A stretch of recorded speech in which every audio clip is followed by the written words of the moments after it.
Oedden ni chwarae dda heddiw ar ôl disappointment wythnos diwetha gael game cata ennill. Mae'n neis i gael hwnna, ond dwi'n mor prawd efo'r bechgyn heddiw a nhw'n chwarae dda, nhw'n symud y bêl. Just amdano gael y gol gyntaf na, dwi'n meddwl. Os o'n neis ac ar y cyfri heddiw, bydd di siarad ni trwy'r gol, please?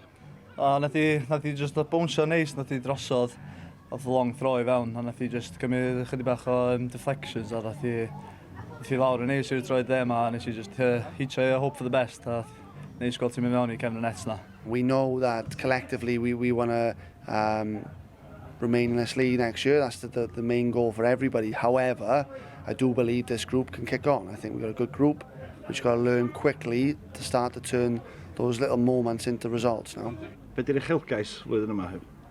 Y peth cyntaf di aros yn y gynraedd. Dyna y peth cyntaf. Wedyn ti'n anelu am y 6 ucha, a wedyn Ewrop. Mae'n rhaid i chi bildio fyny. Os ti jyst yn setu un gol, mae pethau ddim yn digwydd. Mae'n rhaid i gael y pwyntiau ar y bwrdd yn gyntaf, a wedyn edrych i fyny. Dyn ni'n gwybod beth dyn ni'n neud ti fewn.